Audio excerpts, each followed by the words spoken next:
चलिए चाय पर चर्चा की शुरुआत करते हैं। आगाज मॉनसूनी फुहारों के साथ। हालांकि आपको हम बता दें कि कुछ राज्यों की अगर हम बात करें तो वहां पर मॉनसून की आहट मई जून में चलने वाली गर्म हवाओं से तो लगभग गायब ही यहां पर नजर आ रही है, लेकिन कई ऐसी जगह हैं जहां पर बारिश हो रही है, बूंदाबांदी। हालांकि दिल्ली एनसीआर की बात करें, वीकेंड हमारा अच्छा गुजरा है। शगुफ्ता, हमारे वीकेंड अच्छे निकलते रहे यही उम्मीद है। ऐसे ही कुछ नजारा नजर आता है जब पीछे आप तस्वीर देखेंगे। इस बार देखिए, मानो बादलों ने जल्दी बरसने की ठानी और गर्मी के बचे कुचे प्लान पर पानी सफेद दिया। अब जून आने से पहले ही मानसून ने कई राज्यों में दस्तक दे दी है, तो वहीं लू के थपेड़ों और गर्मी से जूझते राज्यों को थोड़ी सी राहत जरूर मिल गई है।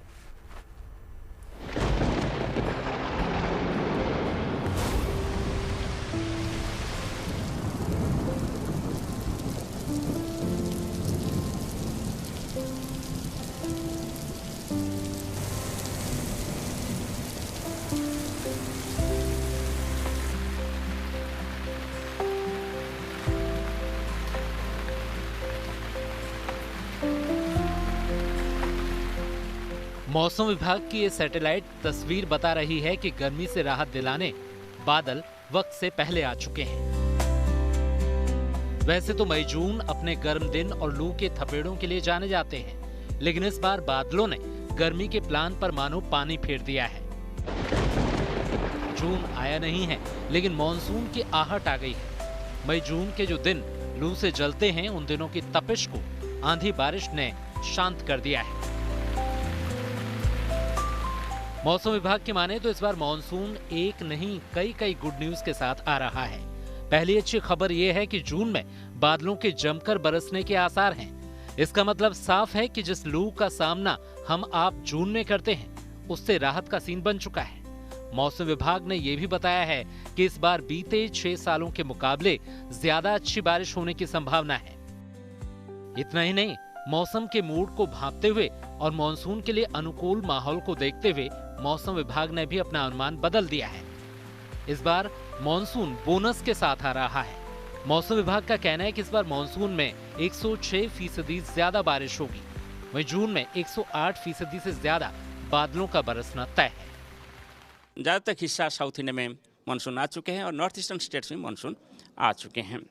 इसका कारण यही है कि जो इतना मानसून का अंग है, जैसे आप हीट लो बोलिए, जो पाकिस्तान और राजस्थान के ऊपर ज़्यादा गर्मी होता है, नहीं तो तिब्बत के ऊपर जो हाई प्रेशर डेवलप होता है, वार्म हाई, नहीं तो आप जो ट्रॉपिकल ईस्टर्ली जेट डेवलप होता है सदर्न इंडिया में त्रिवेंद्रम लैटिट्यूड के आसपास, नहीं तो मास्करिन जो आइलैंड्स है सदर्न हेमिस्फीयर जो एक्टिव होता है, ये सभी जो मानसून एडवांस के लिए अनुकूल होना चाहिए, वो सभी टाइम से पहले भी अनुकूल है। इसके साथ साथ लार्ज स्केल प्रोसेस आप देखेंगे, जैसे कि मेडन जुलियन ऑसिलेशन, वो अभी बहुत एक्टिव है और इंडियन रीजन में इसका प्रभाव में आपका कन्वेक्टिव एक्टिविटी क्लाउड मध्य बढ़ रहा है। और जैसे हमने पूर्वानुमान किए थे, इस बार मानसून अच्छा ही होगा और एबव नॉर्मल रेनफॉल होने का संभावना है। और अभी शुरुआत में तो डेवलपमेंट अच्छा ही हुआ है और एक्सेस रेनफॉल हो रहा है जहाँ जहाँ मानसून अग्रसर हो चुके हैं। मौसम के माहौल की बात करें तो प्री मानसून बारिश ने ही अब तक के सारे रिकॉर्ड ध्वस्त कर दिए हैं। 1 मार्च से 27 मई तक सामान्य से 28% ज्यादा बारिश हो चुकी है। मौसम विभाग मानसून की बारिश की गणना 1 जून से करता है, लिहाजा जो बारिश अभी हो रही है उसे मानसून का बोनस बोला जा रहा है और बारिश के इस बोनस ने महाराष्ट्र के किसानों को खुश कर दिया है। फिलहाल केरल और महाराष्ट्र में प्री मानसून की फुहारों का असर आम जनजीवन पर दिखाई दे रहा है। ये बारिश बहुत अच्छा है क्योंकि अभी ज़मीन में सॉइल में मॉइस्चर है, खेती में मॉइस्चर अच्छा मिला है और उसमें जो तन है, वीड है, वो निकल जाएंगे और उसी का इंटरकल्चरिंग ऑपरेशन प्री सोइंग इंटरकल्चरिंग ऑपरेशन जो होता है वो होने के लिए मदद हो जाएगी। इसका फायदा ही हो जाएगा, तोटा नहीं हो जाएगा। मौसम विभाग के मुताबिक अगले 3-4 दिनों में मानसून के तेजी से आगे बढ़ने की उम्मीद है। जून से पहले मानसून के महाराष्ट्र के कुछ और हिस्सों तक बढ़ने की उम्मीद है। यही नहीं, 3 से 4 दिनों में मानसून के आंध्र प्रदेश, छत्तीसगढ़, ओडिशा के कुछ इलाकों में पहुंच जाने की भविष्यवाणी की गई है। कुमार कुणाल के साथ bureau report, good news today. देखिए, ये तस्वीरें भले ही आपको अच्छी लग रही हूँ, लेकिन मुझे दिल्ली का आज का मौसम कम से कम बिल्कुल अच्छा नहीं लग रहा। बहुत ज़्यादा ह्यूमिड है। आप लोगों ने फील किया ना? हमने बहुत फील किया। बाहर गई है?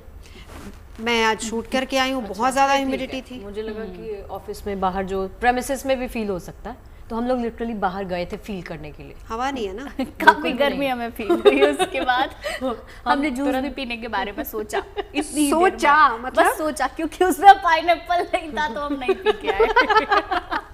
ये बादलों की मनमर्जियां फिलहाल महाराष्ट्र को परेशान कर रही है। पानी पानी क्योंकि महाराष्ट्र हो गया, क्योंकि धमाकेदार एंट्री मॉनसून की महाराष्ट्र में हुई। और मुंबई की तस्वीरें तो हमने आपको दिखाई थी कि किस तरह से पानी पानी मुंबई हो रही है। देखिए, सभी एजेंसियों ने मिलकर मिशन जिंदगी को छेड़ा हुआ है। इसी तरह का मौसम हैदराबाद में भी है। लोग कह रहे हैं कि मॉनसून की शुरुआत में ही ये हाल है, तो आगे आखिर क्या होगा।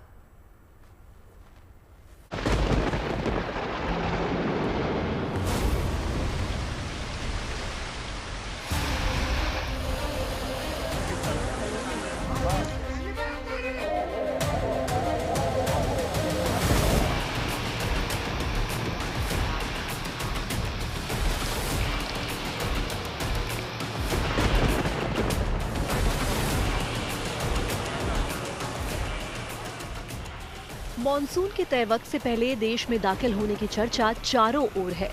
साथ ही अब मॉनसून की मौजूदगी का एहसास भी लोगों को होने लगा है, क्योंकि इस बार मॉनसून अपने साथ लाया है बेहिसाब बारिश और सैलाब। तभी तो इस बार बादलों के तेवरों को देख लोग कह रहे हैं कि मॉनसून ने पूरी तैयारी के साथ एंट्री मारी है। अब तक 14 राज्यों में मॉनसून पहुंच चुका है, लेकिन सबसे ज्यादा हालत खराब महाराष्ट्र की है। इंद्रदेव जैसे महाराष्ट्र की परीक्षा ले रहे हों। अब सतारा की इस तस्वीर को ही देख लीजिए। ये वीडियो सोशल मीडिया पर तेजी से वायरल हो रहा है। इस वीडियो में एक युवा बारिश के बीच अपनी बाइक को कंधे पर उठाकर पैदल चलता दिख रहा है, क्योंकि भारी बारिश की वजह से वहां रास्तों पर जगह जगह गड्ढे बन गए हैं। महाराष्ट्र के अहमदनगर में इतनी तेज बारिश हुई कि नालों का पानी ओवरफ्लो होकर सड़कों पर पहुंच गया। सड़कें उफनती नदी से नजर आने लगी। इन उफनती लहरों में कुछ गाड़ियां और उनमें सवार लोग फंस गए। खबर मिलते ही मौके पर राहत और बचाव के लिए टीमें पहुंची। सबसे पहले रेस्क्यू ऑपरेशन में शामिल पुलिस वाले लाइफ सेविंग जैकेट पहनकर पानी में उतरे और लोगों को एकजुट करते नजर आए, जबकि दूसरी तरफ रस्सी के जरिए मानव श्रृंखला बनाई गई और बाढ़ में फंसे लोगों को एक एक कर किनारे लाया गया। महाराष्ट्र के उस्मानाबाद की तस्वीरें भी कुछ ऐसी ही हैं, जहां लगातार बारिश से कई गांव और कस्बों को जोड़ने वाले पुल पानी में डूब गए। बारिश का पानी पुलों के ऊपर से होकर बहने लगा। ऐसे में वहां गुजरने वाली बसों ने रुकने में ही अपनी भलाई समझी और पानी के कम होने का इंतजार किया, मगर पैदल, बाइक और स्कूटर वाले बेखौफ होकर आगे बढ़ते रहे। लेकिन बीच में पानी का बहाव तेज होते ही उन्हें अपनी गलती का एहसास हुआ। फिर उनकी बाइकों को धक्का लगाकर किनारे तक लाना पड़ा। सोलापुर में भारी बारिश की वजह से रेलवे का अंडरपास स्विमिंग पूल में तब्दील हो गया। पानी भरने से एक बस वहां फंस गई। बताया गया कि इस बस में कई यात्री सवार थे, जिन्हें तुरंत सुरक्षित बाहर निकाल लिया गया।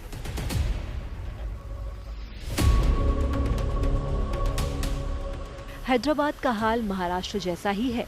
बारिश से शहर पानी पानी है। मोहल्ले की गलियां तो छोड़िए, लंबे चौड़े हाईवे तक सैलाब के आगोश में समाये हुए हैं। हालांकि वहां भारी बरसात के बीच नालों की सफाई का काम लगातार जारी है, ताकि पानी निकल सके।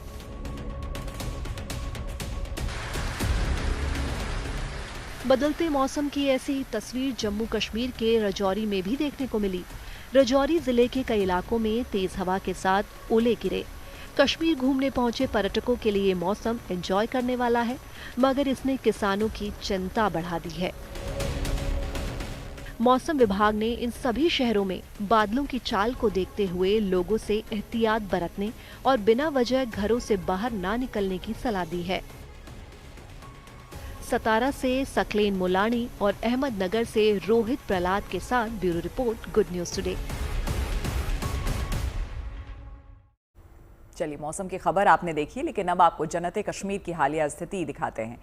अब क्योंकि ये जगह ही पर्यटन के लिए दुनिया भर में चूंकि मशहूर है, इसलिए पहलगाम में हुए हमले के बाद से यहाँ के टूरिज्म को पटरी पर लाने की कवायदें शुरू हो गई हैं और इसकी कमान जम्मू कश्मीर के मुख्यमंत्री उमर अब्दुल्ला ने खुद संभाल रखी है। उन्होंने पहलगाम से पर्यटन को बढ़ावा देने का संदेश दिया। संदेश देने के लिए उन्होंने उसी पहलगाम को चुना जहां पर ये घटना हुई थी। पिछले महीने आतंकी हमला हुआ था जिसका असर पूरे जम्मू कश्मीर के पर्यटन उद्योग पर पड़ा, जबकि इससे पहले बड़ी संख्या में पर्यटक पहलगाम समेत दूसरे पर्यटन स्थलों पर उमड़ रहे थे।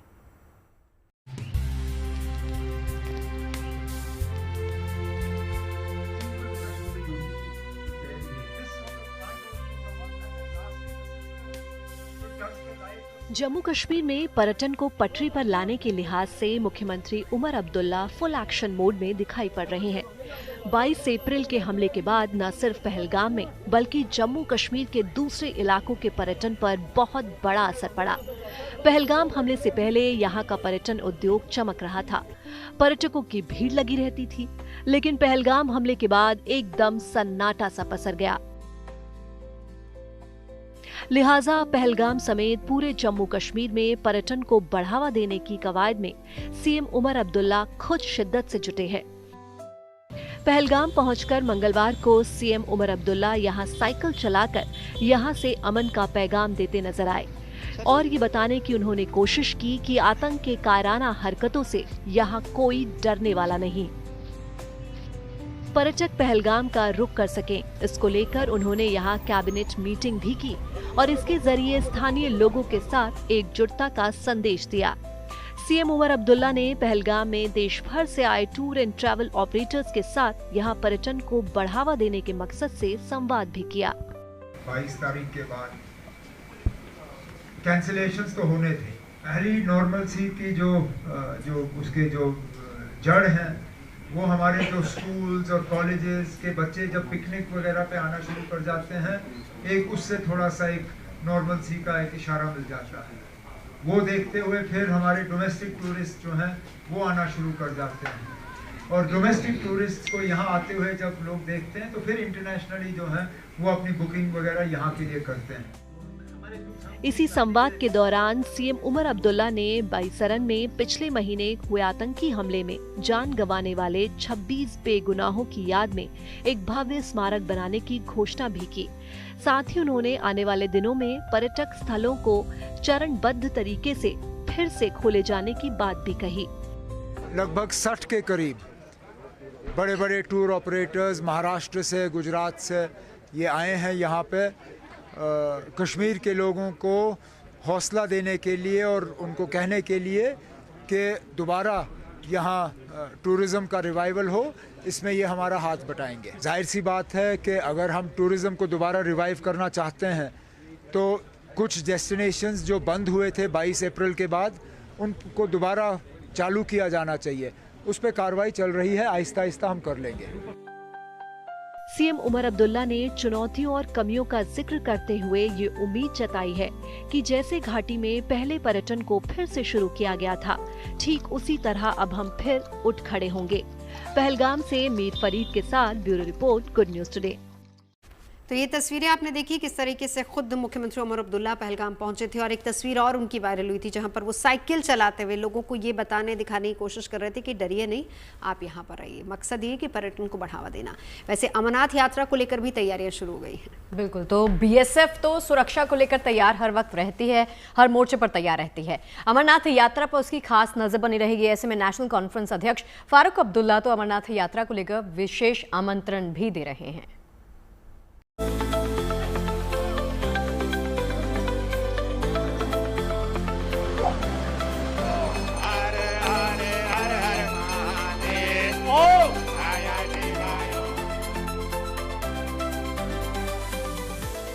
अमरनाथ यात्रा शुरू होने की तारीख जैसे जैसे करीब आ रही है, वैसे वैसे इसको लेकर तैयारियां भी बढ़ती जा रही हैं।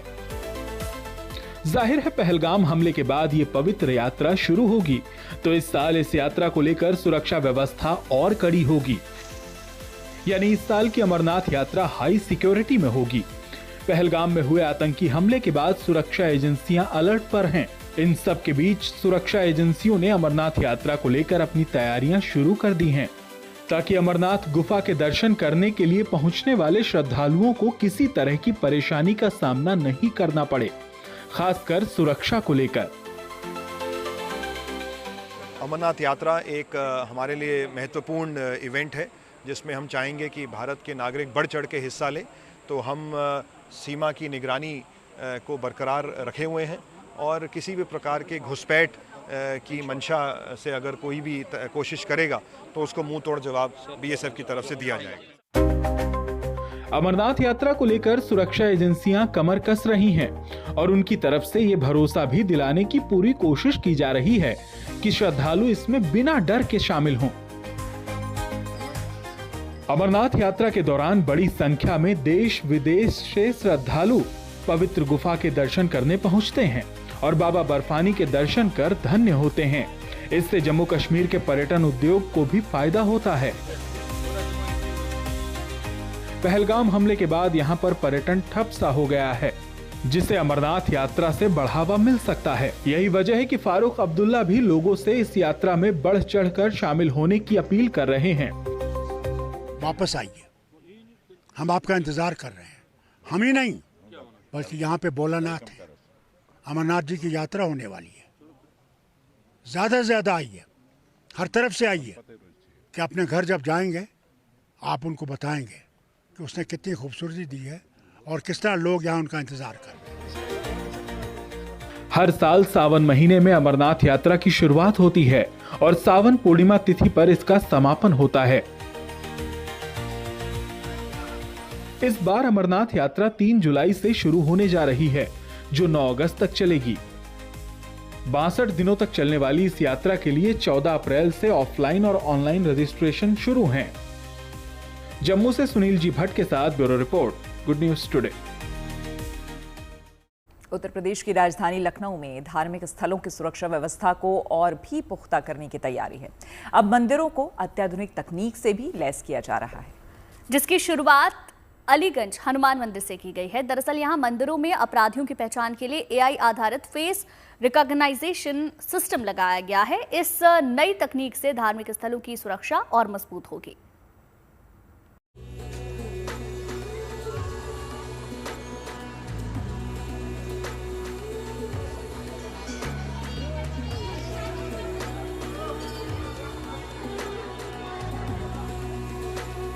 भगवान की कृपा दृष्टि की कामना में आने वाले भक्तों पर अब कैमरे की भी नजर रहेगी। कतार में लगा हर चेहरा पहचाना जाएगा, हर चेहरे की पहचान खंगाली जाएगी। जरा भी शक हुआ तो उसकी जांच होगी। सारी कवायद इसीलिए ताकि भक्ति में कोई विघ्न ना पड़े। दरअसल लखनऊ के अलीगंज हनुमान मंदिर में एआई आधारित फेस रिकॉग्नाइजेशन सिस्टम लगाया गया है, जिसके जरिए मंदिर में आने वाले सभी चेहरों की पहचान की जाएगी।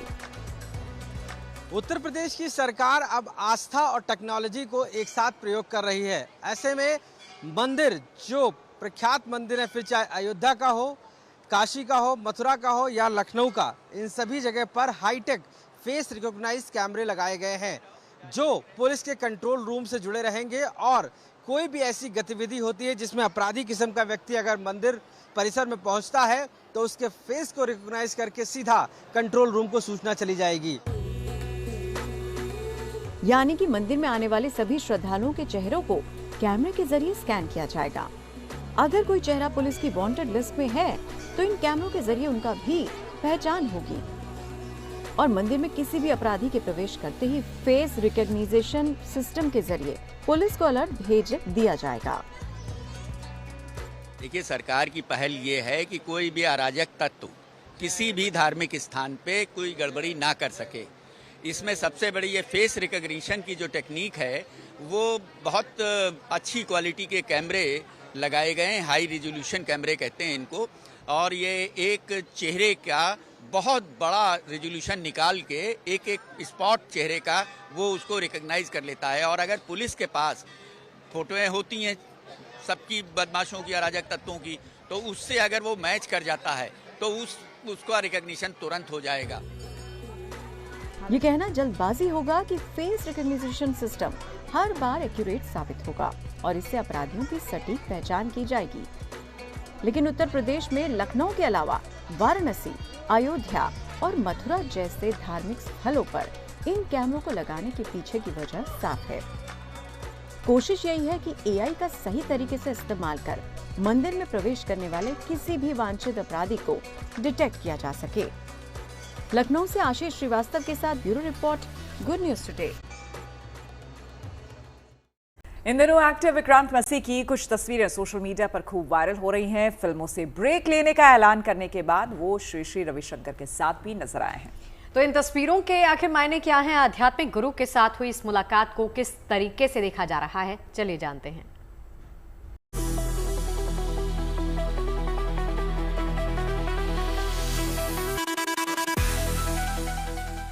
आर्ट ऑफ लिविंग के संस्थापक श्री श्री रविशंकर के साथ विक्रांत मैसी की इन तस्वीरों पर खूब चर्चाएं हो रही हैं।